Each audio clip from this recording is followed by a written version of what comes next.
예고된 재앙이라는 제목으로 하나님 말씀 좀 같이 나눴으면 좋겠습니다. 얼마 전에 제가 이제 기사를 보다가 되게 안타까운 기사를 봤는데요.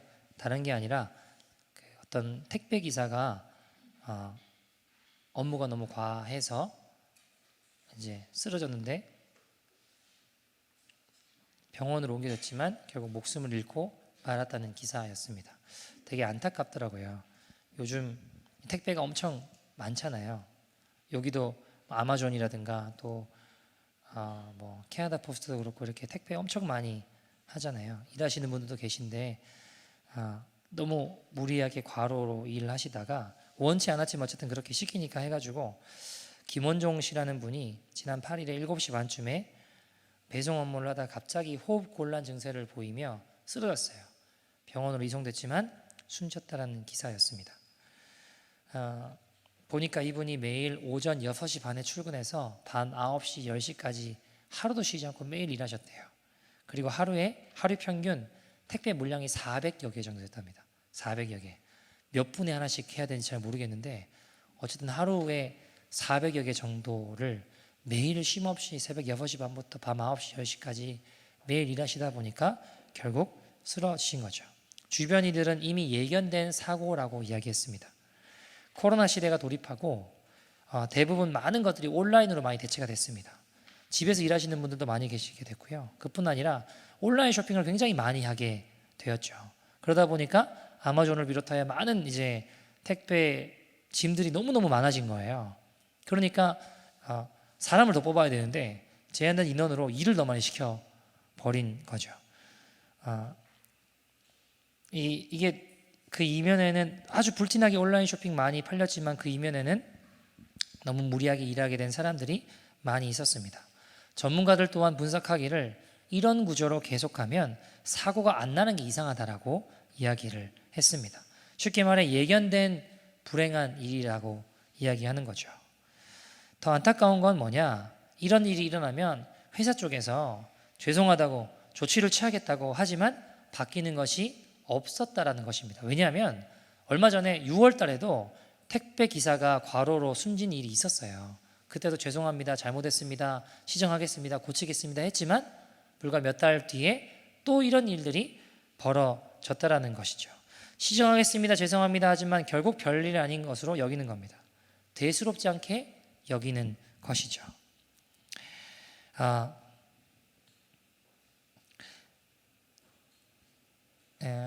여담입니다만 아내도 얼마 전에 저한테 새벽 기도 때 나왔는데 집에 어쩔 때는 밤 12시에 들어가니까 아이고 오버타임도 너무한 거 아니냐고 저한테 뭐라고 하더라고요. 매일 그런 건 아닌데 이제 그런 일이 있었죠. 어쨌든 여러분 보시면 제가 성경을 오늘 본문 보시면 성경을 읽다 보면 참 이해가 되지 않는 것 중에 하나가 삼손 이야기입니다. 왜냐하면 어떻게 4번이나 자기를 죽이려고 시도를 하는 걸 모를 수가 있을까? 이게 이해가 안 되는 거예요. 이해되세요? 여러분, 자 보세요. 오늘 성경 어떤 내용인가요? 삼손이 있었는데 블레셋 사람들이 그를 그렇게 죽이고자 했어요. 드릴라라는 여자를 꼬드겨가지고 리월드를 주겠다. 그러니까 너한테 돈을 줄 테니까 삼손이 힘을 잃게 만들어라. 우리를 죽일 수 있게 해달라. 그래서 그렇게 시도를 하잖아요. 처음에 어떻게 해야죠? 처음에 7절 보니까 오늘 보면 7절 같이 한번 볼까요? 보면 7절에 이렇게 이야기를 합니다. 같이 한번 읽어보죠. 7절 시작. 삼손이 그에게 이르되 만일 마르지 아니한 새 활줄 7으로 나를 결박하면 내가 약해져서 다른 사람과 같으리라. 자, 마르지 아니하는 새 활줄로 나를 결박하면 내가 힘이 없어질 거야. 그래서 그렇게 했어요. 그리고 드릴라가 삼손 블레셋 사람들이 나타났어요. 당신을 죽이려고요 하니까 그 활줄을 그냥 확 부부드득 하고 다 끊어버리는 거죠. 그러니까 드릴라가 순간 당황했지만 순간 다시 작전을 짜서 당신은 나를 사랑하지 않는다고 왜 힘의 근원을 알려주지 않냐고 나한테 어떻게 거짓말할 수 있냐고 막 그러니까 삼손 이번에 또 어떻게 해요? 죽이기를 실패했습니다. 그 다음에 어떻게 해요? 11절에 보니까 오늘 보면 좀 다음에 11절에 다음 방법은 어떻게 나오죠? 11절 같이 읽어볼까요? 시작. 삼손이 그에게 이르되 만일 쓰지 아니한 새 밧줄들로 나를 결박하면 내가 약해져서 다른 사람과 같으리라 하니라. 네, 다음에는 쓰지 않은 세 밧줄로 나를 결박하면 내가 힘이 없어질 거야. 그래서 죽을 수 있어. 이렇게 이야기를 했죠. 그렇게 했어요. 하고 이제 삼손 블레셋 사람들이 당신을 죽이려고 해요. 이야기를 하니까 삼손이 또 우두두둑하고 다 그냥 끊어버리는 거죠. 그러니까 또 순간 당황했지만 다시 이내 작전을 바꿔서 당신 나를 사랑하지 않는다. 그러고 이제 또 말도 안 되는 이야기를 막 하니까 삼손이 또 어떻게 해요? 죽이려는 시도가 또 실패했습니다. 그 다음에 어떻게 하죠? 13절 보니까 이번에 아주 특이한 일을 벌여요. 13절입니다. 같이 한번 읽어볼까요? 시작. 들릴라가 삼손에게 이르되 당신이 이때까지 나를 희롱하여 내게 거짓말을 하였도다. 내가 무엇으로 당신을 결박할 수 있을는지 내게 말하라 하니 삼손이 그에게 이르되 그대가 만일 나의 머리털 7가닥을 배틀의 날씨에 섞어 짜면 되리라 하는지라. 여러분 보세요. 머리를 7가닥으로 실과 묶어서 짜면 힘이 없어진대요. 그렇게 당연히 했죠. 하고 난 다음에 잠들어 있는 삼손을 향해서 삼손 블레셋 사람들이 쳐들어와서 당신을 죽이려고 해요 하니까 또 힘이 넘치는 거예요. 여러분 근데 상식적으로 생각해 보면 이 정도 되면 이 여자 좀 이상한 거 아닌가라고 생각해야 되는 거잖아요. 이해되시죠? 이 정도 되시면 이 여자 좀 이상한 여자 아니야? 나 죽이려는 거 아니야? 아니 합리적으로 생각했을 때 그런 생각이 들잖아요. 이거 좀 뭔가 이상하다 이렇게 생각해야 되잖아요. 근데 삼손은 의심하지 않아요.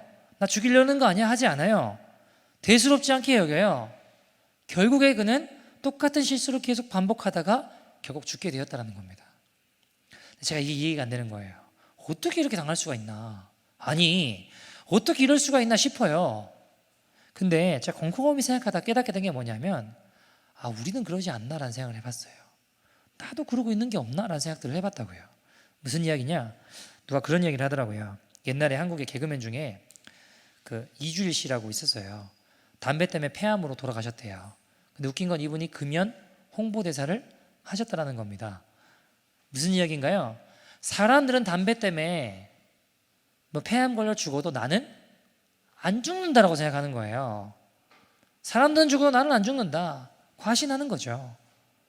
여러분, 음주운전으로 사람의 인생이 불행해진다. 알아요.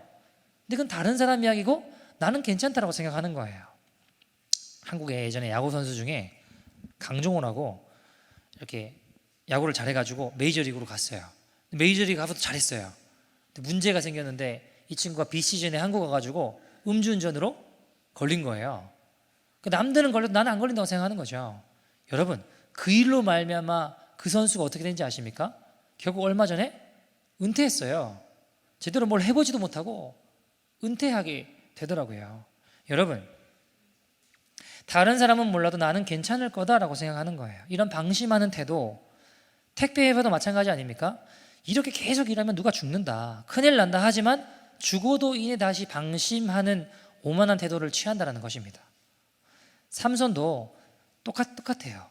자기를 과신하고 데릴라가 막 유혹하고 어떤 일을 벌여도 그냥 귀엽게 보고 가짜게 보는 거예요. 자기 오만입니다. 여러분 정욕의 힘이라고 하는 게 굉장히 이거 하다 죽는구나 알면서도 끊을 수 없는 게 정욕의 힘입니다. 고린도전서 6장 9절 10절 보면 성경이 이렇게 이야기를 합니다. 1 Corinthians chapter 6 verse 9 to 10. 고린도전서 6장 9절 10절 같이 한번 읽어볼까요? 시작. 불의한 자가 하나님의 나라를 유업으로 받지 못할 줄을 알지 못하느냐. 미혹을 받지 말라. 음행하는 자나 우상 숭배하는 자나 간음하는 자나 탐색하는 자나 남색하는 자나. 자 보세요. 남색하는 자가 뭐예요? 동성연애 이야기하는 거예요. 10절 읽어볼까요? 시작. 도적이나 탐욕을 부리는 자나 술 취하는 자나 모욕하는 자나 속여 빼앗는 자들은 하나님의 나라를 유업으로 받지 못하리라. 자, 이 모든 자들 탐욕을 부리는 자, 모욕하는 자, 속여 빼앗는 자 마찬가지로 뭐라고 하죠? 하나님의 나라를 유업으로 받지 못한다라고 이야기합니다. 쉽게 말해 뭐예요? 천국 못 간다 이겁니다. 성경이 이야기하고 있는 것입니다. 여러분 갈라디아서 5장 19절에서 21절 보면 비슷하게 똑같이 이야기를 해요. 갈라디아서 5장 19절에서 21절입니다. 같이 한번 읽어볼까요? 갈라디아서 5장 19절에서 21절 육체 일에 대해서 이야기를 하는데 Galatians chapter 5 verse 19 to 21입니다. 같이 한번 읽어볼까요? 시작. 육체의 일은 분명하니 곧 음행과 더러운 것과 호색과 우상 숭배와 주술과 원수 맺는 것과 분쟁과 시기와 본냄과 당짓는 것과 분열함과 이단과 투기와 술 취함과 방탕함과 또 그와 같은 것들이라.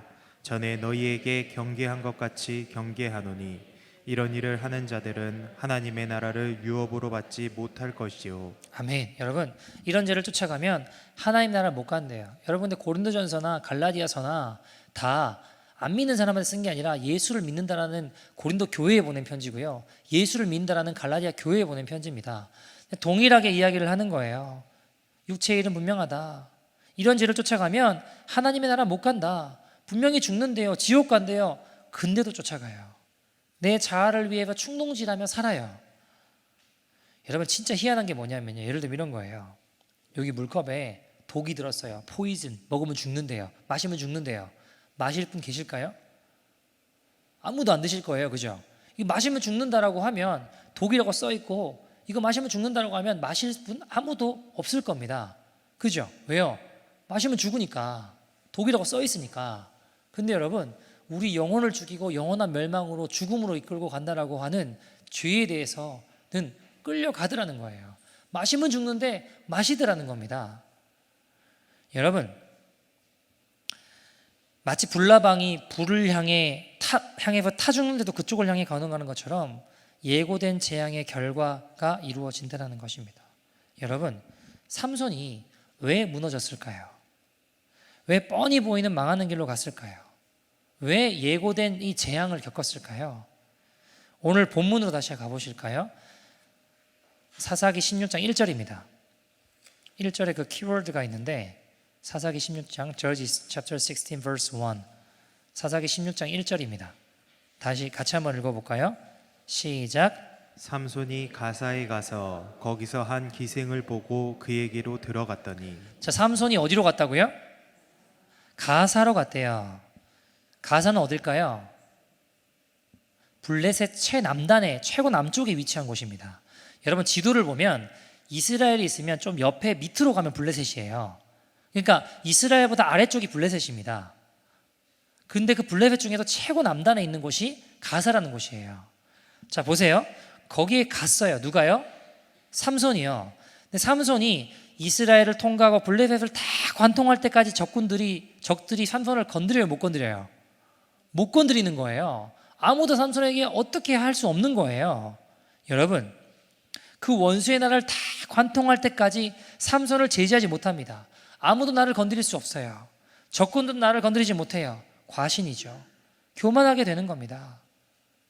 여러분, 잠언 16장 18절 보시면 성경에 교만에 대해서 이렇게 이야기를 합니다. 잠언 Proverbs chapter 16 verse 18 보시면 이렇게 이야기를 합니다. 같이 읽어볼까요? 시작. 교만은 패망의 선봉이요 거만한 마음은 넘어짐의 앞잡이니라. 교만은 패망의 선봉이요 거만한 마음은 넘어짐의 앞잡이라고 성경이 이야기를 합니다. 여러분, 그 현대 아시죠? 현다인가 현대라고 부르나요? 현대 차도 있고 뭐 현대 뭐 배도 만들고 중공업도 있고 많잖아요. 그 회사를 설립한 분이 고 정주영이라는 할아버지신데, 이분이 예전에 대통령 되겠다고 대선에 출마하신 적이 있습니다. 대통령 되겠다고. 근데 주위에서 다 말렸어요. 나가지 마라. 안 된다. 이건 아니다. 다 말렸거든요. 어떻게 됐을까요? 그래서 그 말을 듣고 안 나갔을까요? 나갔어요. 안 들어요. 자기 생각대로, 자기 고집대로 하는 겁니다. 그렇게 떨어지고 난 다음에 김영삼 정부 들어서고 많은 어려운 일들을 겪었죠. 왜 그럴까요? 그 할아버지가 왜 그랬을까요? 누구의 말도 안 들어요. 그러면 망하는 길로 가는 겁니다. 여러분, 하나님의 말씀이 기준이 아니라 자기 소견에 오른 대로 사는 겁니다. 그럼 멸망하는 거예요. 그러면 예고된 재앙의 길로 걸어간다는 것입니다. 여러분, 그런 의미에서 본다면 목회자는 참 위험한 상황이구나라는 생각들을 해봐요. 왜냐하면 여러분, 제가 교회를 섬기면서 저한테 사람들이 뭐가 잘못된 것 같으면 말하기가 쉽지 않더라고요. 근데 이게 굉장히 위험한 거예요. 고집대로 하기 아주 쉬운 입장이라는 겁니다. 쉽게 말해 삼손처럼 되기가 아주 쉬운 케이스라는 겁니다. 제가 제 자신을 자꾸 점검하지 않으면 교만해지기 쉽고요, 망하기 아주 좋은 구조라는 것입니다. 마찬가지로 우리의 가정에서, 직장에서, 우리의 캠퍼스 학교에서, 우리가 있는 곳에서, 여러분이 있는 곳을 한번 생각해 봅시다. 만약 내 생각만 맞고 남의 이야기 듣지 않고 다른 사람이 이야기도 할 수 없고 해도 전혀 듣지 않는다면 아주 삼손처럼 되기 쉬운 입장이라는 것을 잊지 마십시오. 그래서 제가 여러분 깨닫는 게 뭐냐면, 태클이 있는 게 오히려 축복이에요. 우리 인생에 여러분 보세요. 삼손이 이스라엘에서 블레셋을 통과해서 가사로 쭉 끝까지 내려가는 동안 태클이 있었으면 이렇게 망하지 않았을 겁니다.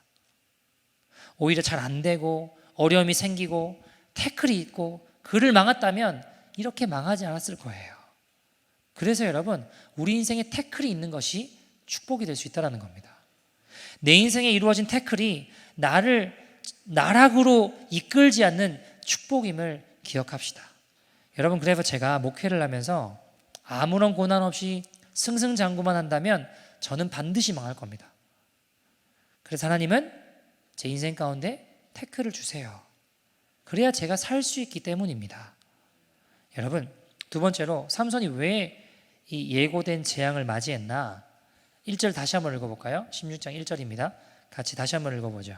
시작. 삼손이 가사에 가서 거기서 한 기생을 보고 그에게로 들어갔더니. 아멘. 여러분, 삼손이 가사에 가서 거기서 어떻게 했다고요? 한 기생을 어떻게 했다고요? 보고라고 얘기해요.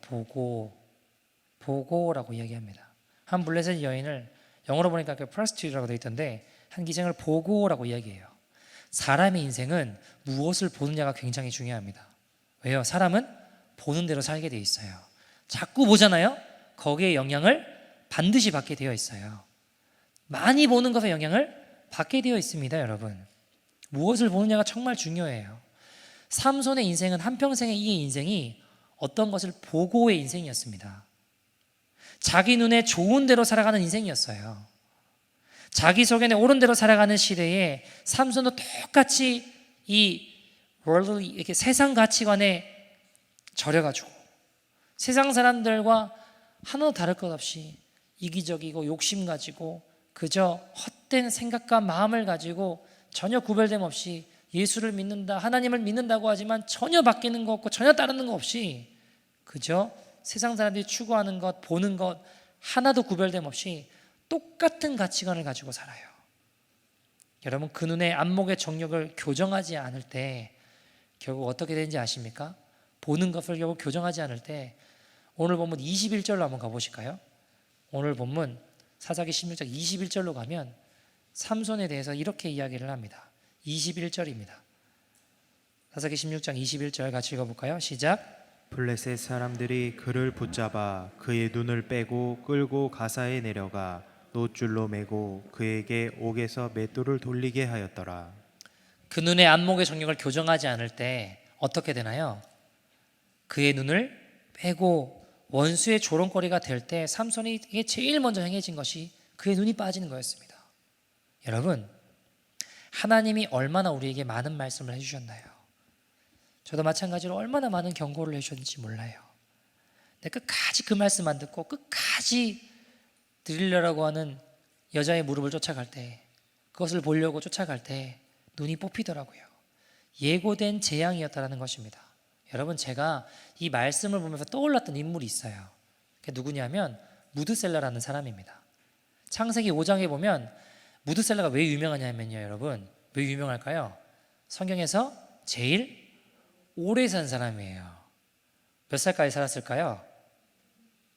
창세기 5장 25절에 무드셀라가 등장해요. 그리고 27절에 그가 몇 살까지 살았다고 하나요? 27절에 보니까 시작. 그는 969세를 살고 죽었더라라고 이야기합니다. 여러분, 무드셀라가 몇 살까지 살았다고요? 969세까지 살았대요. 그래서 유명한 사람입니다. 예전에 제가 한번 덧셈 한번 한 적 있는 것 같은데 오늘 잠깐 해볼게요. 보세요. 무드셀라라는 이름의 뜻은요, 무트라는 말은 심판, 죽음을 의미하고요, 살라트라는 말의 원어의 뜻은 보낸다라는 뜻이에요. 그러니까 이 사람이 보내지면 하나님의 심판이 있다는 뜻입니다. 무드셀라라는 말이. 그러니까 쉽게 말해 이 사람들을 볼 때 사람들이 어떻게 생각했을까요? 이 사람이 죽으면 하나님께서 심판하신다라고 생각했다고요. 이 사람이 죽으면 재앙이 온다.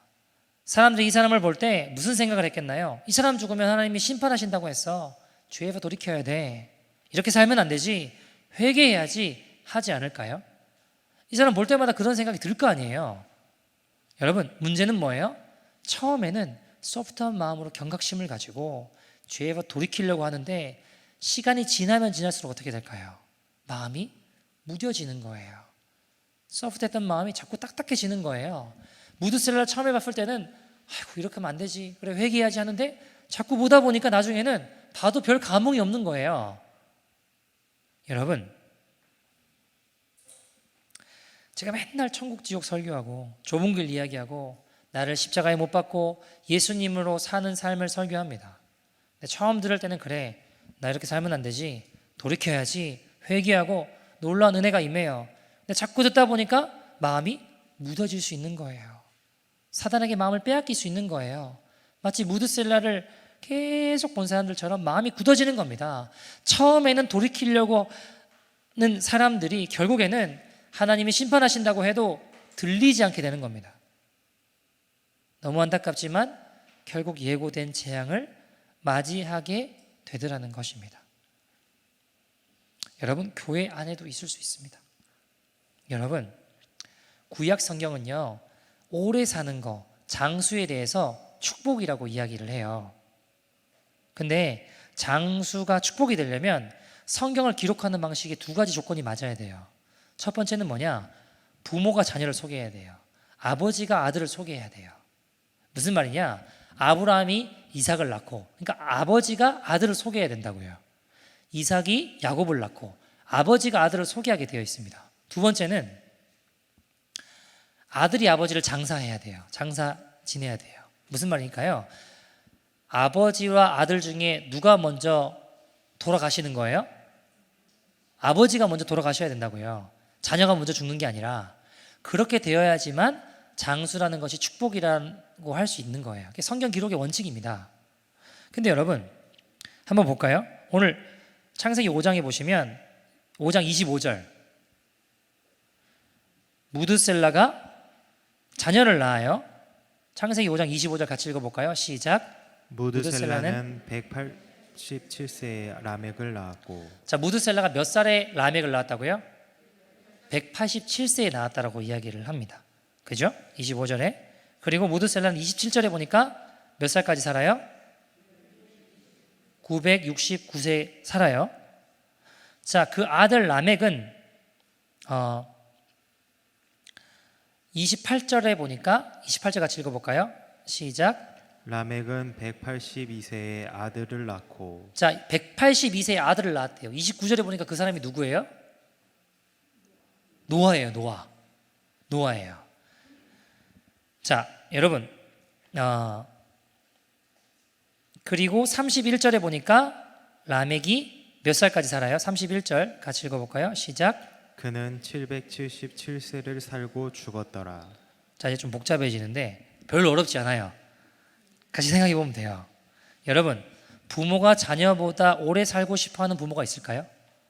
아버지가 아들보다 난 너보다 오래 살아야 돼, 나는 무조건 너보다 오래 있을까요? 잘 없는 것 같아요. 그죠? 자기 손으로 자녀를 땅에 묻는 거는 괴로운 일인 것 같아요. 자녀를 묻는 일은 괴로운 일인 것 같아요. 없을 거예요. 자, 아들 라멕이 죽을 때 무드셀라는 몇 살이었을까요? 추측해 볼 수 있을까요? 자, 보세요.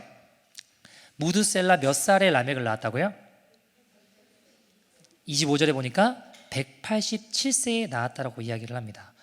근데 라멕이 몇 살까지 살았다고요? 777살까지 살았다고요. 그죠? 그러면 187 더하기 777 하면 무드셀라가 라멕이 죽을 때 몇 살인지 나오겠죠. 이해되시죠?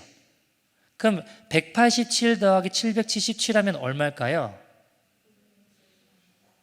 964살에 라멕이 죽은 거예요. 근데 그때 무드셀라는 살아 있었을까요? 죽었을까요?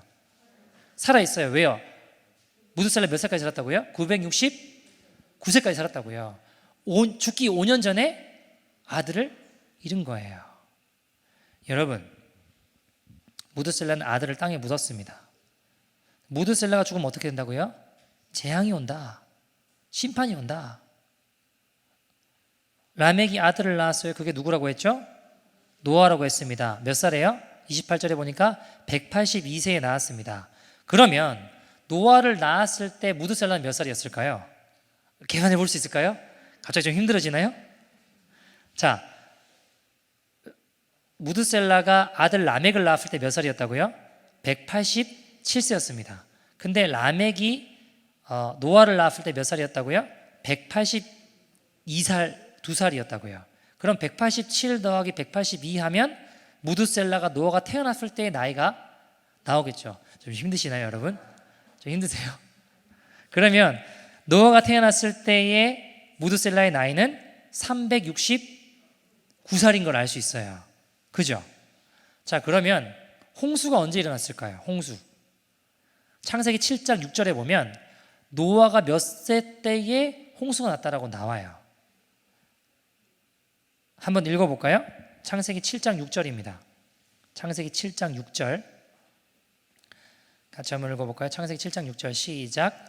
홍수가 땅에 있을 때에 노아가 600세라.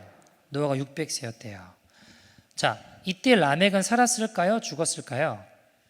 죽었어요. 복잡하면 계산해보지 않겠습니다. 그럼 무드셀라는요? 자, 보세요. 노아가 600세에 홍수가 났어요. 그죠? 근데 노아가 태어났을 때 무드셀라가 몇 살이었다고요? 369세였대요. 그럼 600년이 지난 다음이면 무드셀라가 몇 살까지 살았다고요?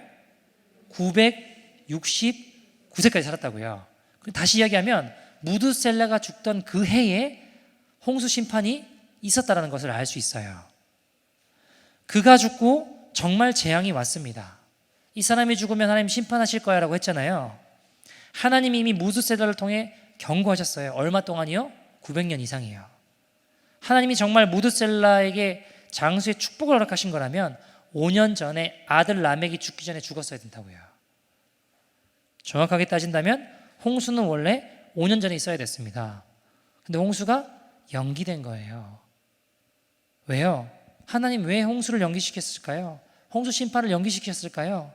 하나님은 사실 무드셀라를 통해 900년 이상 경고하셨습니다. 너희들 죄 짓고 살면 안 돼. 끊어야 돼. 거룩한 길 가야 돼. 하나님께 돌아와야 돼. 비극이 뭔지 아십니까? 아무도 듣지 않는다라는 것입니다. 신약에 보면요, 마지막 때가 노아의 때와 같을 거라고 이야기를 해요. 누가복음 17장 26절에서 30절 보시겠습니까? 누가복음 17장 26절에서 30절입니다. 누가복음 17장 26절에서 30절까지 말씀, 신약 125페이지입니다. 같이 한번 읽어볼까요? 시작. 노아의 때에 된 것과 같이 인자의 때에도 그러하리라. 노아가 방주에 들어가던 날까지 사람들이 먹고 마시고 장가들고 시집가더니 홍수가 나서 그들을 다 멸망시켰으며 또 롯의 때와 같으리니 사람들이 먹고 마시고 사고 팔고 심고 집을 짓더니 롯이 소돔에서 나가던 날에 하늘로부터 불과 유황이 비오듯 하여 그들을 멸망시켰느니라. 인자가 나타난 날에도 이러하리라. 아멘. 예수님 다시 오시는 날, 그때가 어떤 때와 비슷하냐? 노아의 때랑 같대요. 노아의 방주에 들어가 하나님의 심판이, 홍수 심판이 있을 때랑 같아요. 근데 그때 어땠다고 하죠? 27절에 보니까 먹고 마시고 시집가고 장가 갔대요. 여러분, 근데 먹고 마시고 사고 팔고 집 짓고 이게 뭐 특별한 죄를 짓는 게 아니잖아요. 그죠? 뭐 특별한 죄를 짓는 게 아니에요. 근데 뭐가 문제예요? 문제는 뭘까요? 하나님의 나라와 전혀 상관없는 삶을 살아가는 겁니다. 모든 것이 하나님의 나라와 상관없는 세상 사람들처럼 그저 나를 위해서만 살아가는 거예요. 우리의 목표가 세상 사람들처럼 아메리칸 드림 이루는 게 되는 것이 아니라 하나님의 나라가 되기를 소원합니다. 여러분, 하나님은요, 심판을 싫어하세요. 원하지 않으세요. 어떻게든 홍수를 미루세요. 심판을 미루십니다. 그러나 기억하십시오. 심판은 반드시 있습니다. 그날은 반드시 있습니다. 무드셀라가 죽던 해에 홍수의 심판이 일어나요.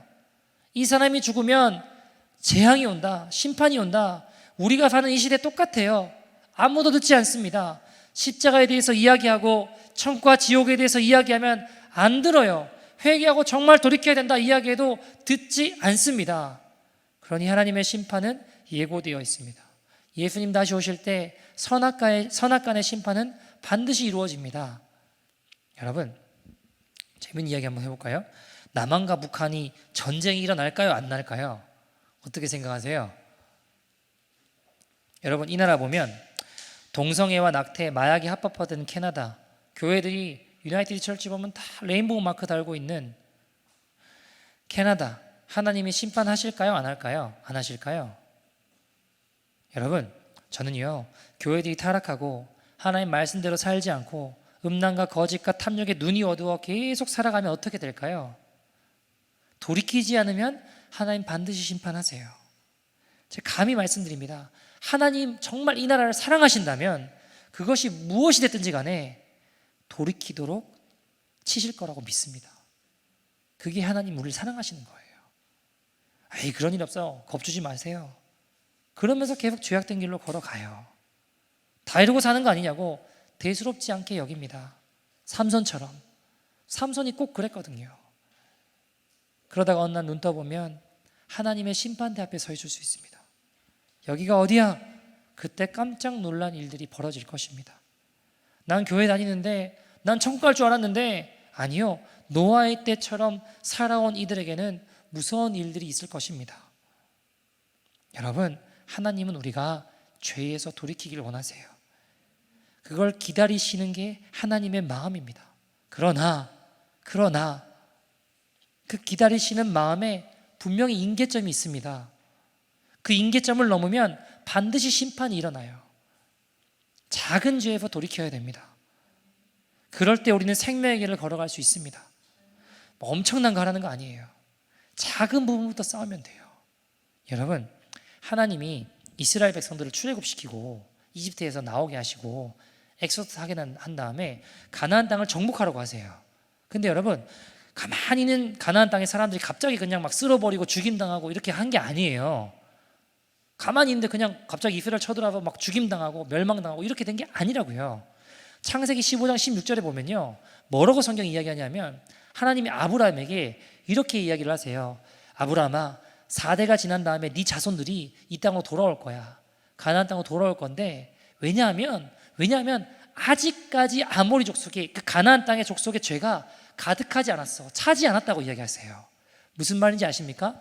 이스라엘 백성이 출애굽한 다음에 가나안 땅에 와서 다 쓸어버리고 하나님 심판하라고 해서 이렇게 죽이고 멸망시키는 거는요, 그 땅의 죄가 참고 참으신 하나님의 임기점을 넘어갔다라는 거예요. 그래서 하나님이 그 땅을 심판하셨다고 성경은 이야기하는 거예요. 멀쩡하게 아무 죄도 안 짓고 가만히 살고 있는 사람들을 죽이신 게 아니라고요. 그 죄가 가득하게 되고 차고 나니까 하나님이 그 땅 가운데 하나님 심판을 이루시다라는 것입니다. 여러분, 삼손처럼 더 늦기 전에, 눈이 뽑히기 전에 우리가 돌이키기를 소원합니다. 무엇을 보느냐가 중요해요. 헛된 것을 바라보며 그것에 빠져 살면 안 됩니다. 하나님의 나라를 바라보는 저와 여러분 되기를 소원합니다. 여러분, 교회에서 막 큰 소리 칠 필요 없어요.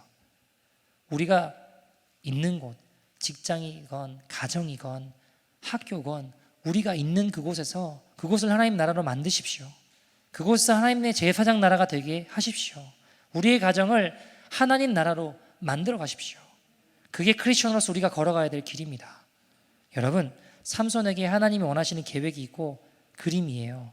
죄에서 돌이키고 블레셋과 이 악한 나라로부터 이스라엘을 거룩한 하나님의 나라로 만들어가는 것. 작은 죄에서 돌이킵시다. 우리가 있는 그곳을 하나님의 나라로 만들어 갑시다. 우리가 이 일에 생명을 다해 나아가면 주님이 도와주세요. 여러분, 한 이야기도 좀 말씀을 좀 마치려고 하는데요. 우리가 이것을 바라보고 걸어가면 마지막 날 주님 앞에 섰을 때 심판대가 아니라 시상대가 될 줄 믿습니다. 네, 여러분, 근데 저도요, 목사인데도요, 쉽지 않더라고요. 제가 목사지만 여러분보다 못한 게 참 많아요. 쉽지 않아요. 알아요. 많이 엎어지고 넘어지지만 괜찮아요. 다시 일어나서 생명의 길을 결단합시다. 오늘의 결단을 내일로 미루지 맙시다. 결단하지 않으면 결단 당할 날이 옵니다. 요한복음 13장 1절에 보면요, 예수께서 그의 사랑하시던 자들을 사랑하시되 끝까지 사랑하시다라고 이야기를 하세요. 요한복음 13장 1절 같이 한번 읽어볼까요? 요한복음 13장 1절입니다. 같이 한번 읽어보죠. 시작. 유월절 전에 예수께서 자기가 세상을 떠나 아버지께로 돌아가실 때가 이른 줄 아시고 세상에 있는 자기 사람들을 사랑하시되 끝까지 사랑하시니라. 자, 보세요. 요한복음은 Book of John은 사도 요한이 자기 인생의 노년에 말년에 자기 인생을 쭉 되돌아보면서 기록한 복음서입니다. 그러니까 쭉 지난 다음에 자기 인생을 쭉 되돌아보면서 그때 그랬지 하면서 기록한 책이 요한복음이에요. 그게 복음서 중에 제일 늦게 기록되었습니다. 마태, 마가, 누가, 요한 중에 기록 연대가 좀 달라요. 좀 제일 늦게 기록이 되었죠. 근데 요한이 세상에 있는 자기 제자들을, 사람들을 사랑하시되 끝까지 사랑하신다라고 기록을 했어요. 요한 인생을 쭉 되돌아보니까 수도 없이 넘어지고 엎어지고 예수님도 배신하고 도망치려도 했지만 주님의 끝없는 사랑이 그를 붙잡아 붙들었다라고 고백하는 거예요. 여러분, 요한이 아마 되돌아보면서 이런 생각을 했을 것 같아요. 가만히 인생을 되돌아보면서 맞아, 그때 오병이어 보리떡 5개와 물고기 2마리로 5,000명이 넘는 기적의 현장에 예수님이 하신 일인데 마치 내가 그 옆에 제자로 있으니까 나도 뭔가 덩달아서 어깨가 으쓱해지고 기고만장하고 나도 마치 대단한 사람인 양 기고만장한 모습을 보일 때 아유, 주님은 나를 보시면서 어땠을까? 막 얼굴이 붉어지는 거예요. 창피해서. 풍랑을 만나서 막 죽겠다고 용케 내 모든 힘으로 아무리 수습해 보려고 하지만 안 될 때, 그제서야 주님 찾을 때 주님이 풍랑을 잠잠케 하시고 진작에 주님 좀 의지하지, 주님을 진작에 좀 찾지, 얼마나 내가 한심해 보이셨을까. 로마 군병들이 예수님 찾아와서 죽이겠다고 잡아갈 때 죽기가 무서워 도망치는 내 모습을 보시며 주님은 얼마나 마음이 아프셨을까. 베드로는 막 홧김에 죽어도 안 떠난다고 그랬던 베드로가 주님 저주 맹세 부인했을 때 주님은 얼마나 안타까우셨을까. 가만히 내 인생을 되돌아보니 주님이 나 같은 자를 버리셔도 할 말이 없는데 주님은 이런 나를 끝까지 사랑하셨지. 그래서 내가 지금 여기 있는 거지.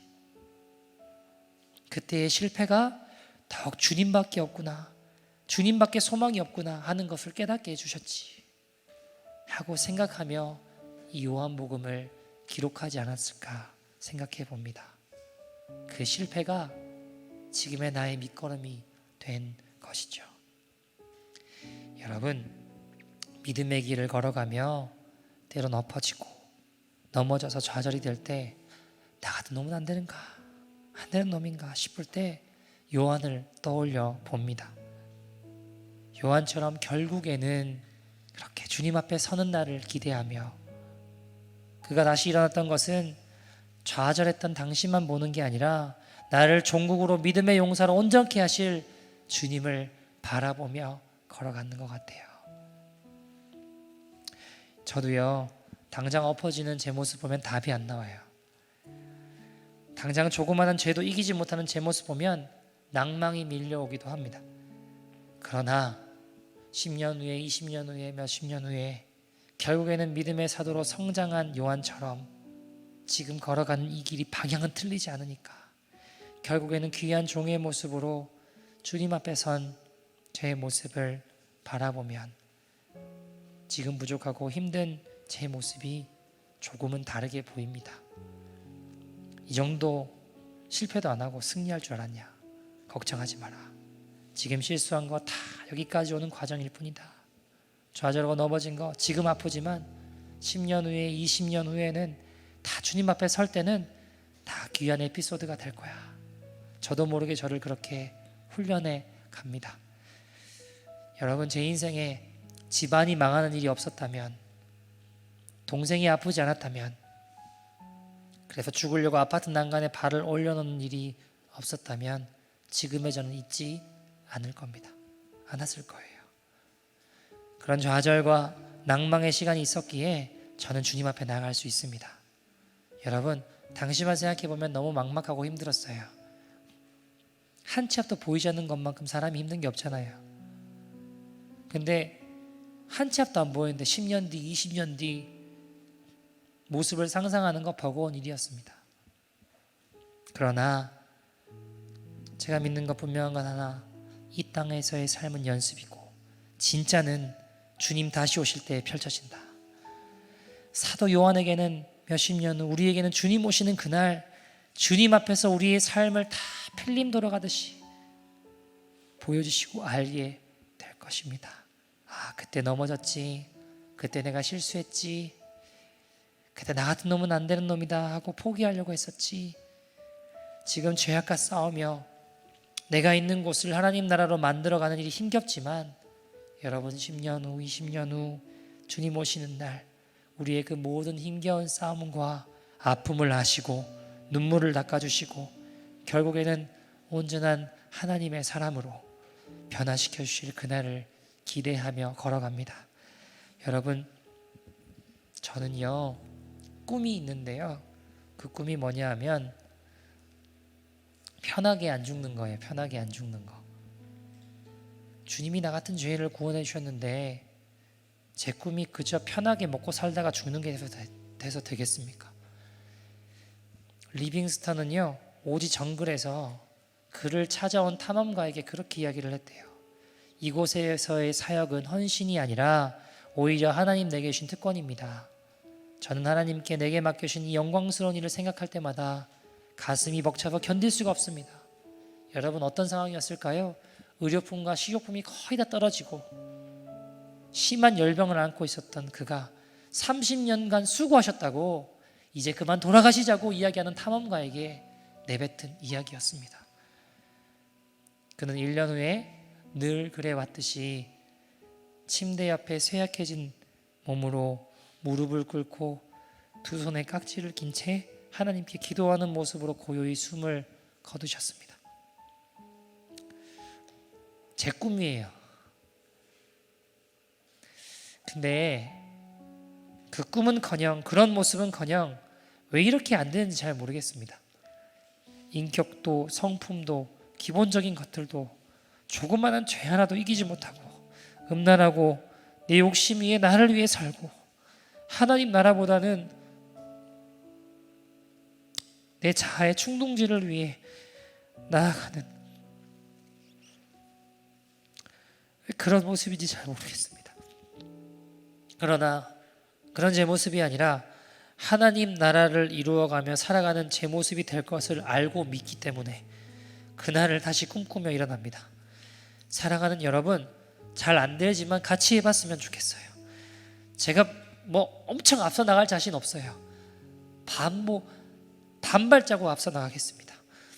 같은 죄에 계속 빠져 예고된 재앙을 겪는 삼손 같은 인생이 아니라 작은 죄부터 끊어냅시다.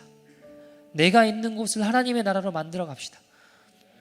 여러분, 이 나라가 동성애와 마약과 온갖 중독으로 치닫고 교회들이 하나님 말씀 버리고 인본주의를 택하고 예고된 재앙의 길로 갈 때 주님, 나를 드립니다. 내가 회개합니다. 죄악을 끊어내고 회개의 도구로 나를 사용하여 주시옵소서. 나를 주님의 나라 도구로 사용하여 주시옵소서. 결단하며 하나님의 나라를 이루어가는 저와 여러분 되기를 간절히 소원합니다. 심히 고난하고 영혼 매우 가난하 나의 앞에 반석에서 샘물 나게 하시 성령 감화 받은 영혼